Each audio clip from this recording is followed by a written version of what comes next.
The Kashmir files के बारे में बोला जा रहा है कि फिल्म में सिर्फ आधा ही सच दिखाया गया है, पूरा नहीं। एक समुदाय को बदनाम करने की साजिश की गई है। हाँ, ये सत्य है कि फिल्म में सिर्फ आधा ही सत्य दिखाया गया है। अगर जिस दिन आपको हमने पूरी सच्चाई बता दी ना, तो अभी आप कम हिले हैं। तो पूरी सच्चाई जानने के बाद आप उन कट्टरपंथियों से नफरत करने लगेंगे। तो चलिए इस वीडियो के माध्यम से मैं आपको कुछ और सच्चाइयों के बारे में बताता हूँ, जिसे सुनकर आपके रूह कांप जाएंगे। फिल्म में जिन किरदारों के बारे में बात की गई है वो काल्पनिक नहीं, असल में थे। सबसे पहले जानिए विट्टा कराटे के बारे में।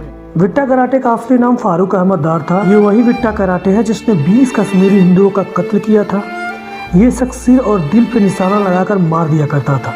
विट्टा कराटे का पहला शिकार उसका अपना ही दोस्त सतीश था, जिसे उसने बहुत ही बेरहमी से मार दिया था।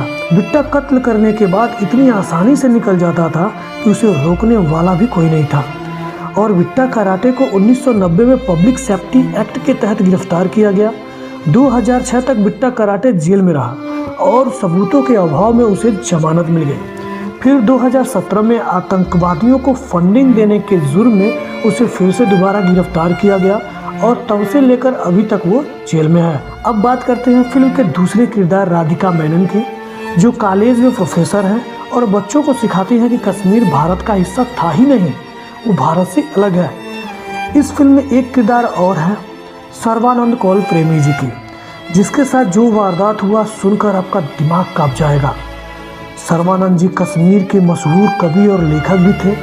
1990 में जब कश्मीरी पंडितों ने पलायन कर दिया, उसके बाद भी सर्बानंद जी कश्मीर में ही रुक गए। उनका कहना था कि उनकी कश्मीर में बहुत इज्जत है और उनके पड़ोसी मुस्लिम भी कहा करते थे कि आपका कोई बाल भी बाका नहीं होने देगा। और यही सर्बानंद जी की सबसे बड़ी गलती थी। उन पर विश्वास करके 29 अप्रैल 1990 में सर्बानंद के घर कुछ आतंकी आए, घर में लूटपाट की, घर का कीमती सामान सूटकेस में रखकर इन्हें और उनके बेटे के साथ बाहर जाने को कहा। और वही 2 दिन बाद उनकी लाश मिली। तब वो पड़ोसी कहाँ थे जो बाल भी बाका ना करने देने वाले थे?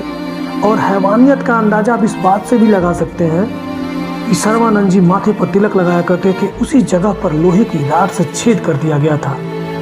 वहाँ की चमड़ी निकाल ली गई थी और कोई पड़ोसी नहीं आया उन्हें लेने को, इन्हें बचाने को, जिनके भरोसे वो रुक गए थे। एक और जिहादी आतंकवादी जिसने 4 एयरफोर्स अधिकारी को मार गिराया था, उसके साथ हमारे देश के प्रधानमंत्री मनमोहन सिंह वीआईपी ट्रीटमेंट के साथ सम्मानित करते हुए दिखाई दिए थे। और 1990 में जो सबसे खतरनाक, दिल को दहला देने वाली वारदात हुई थी, वो गिरजा टिक्कू के साथ हुई थी। जून 1990 में बांदीपुरा में एक लैब असिस्टेंट गिरजा को अगवा किया गया, उनके साथ गैंगरेप किया गया। और मैं सिर्फ आप लोगों से इतना ही बता सकता हूँ कि निर्भया के साथ जो गैंगरेप के बाद हुआ था, ये गैंगरेप उससे सैकड़ों गुना ज़्यादा हिंसक था।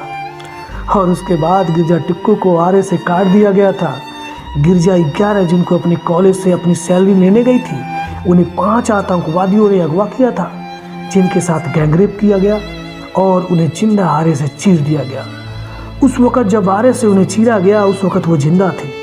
आतंकियों का मकसद सिर्फ ये था कि हिंदू पंडितों के अंदर दहशत पैदा हो सके। और कुछ निठल्ले लोग कहते हैं कि आधा सच दिखाया गया था, क्योंकि उन चमन झंडुओं को पूरा सच सूट नहीं करता। मुझे सिर्फ अफसोस इस बात का है कि 32 साल बाद किसी तरह जब कश्मीरी हिंदुओं का दर्द बाहर आया, जिसे देखकर भारत का हर एक नागरिक रो रहा है, उस वक़्त भी इस देश के झंडू नेता उस दर्द को महसूस नहीं कर सकते।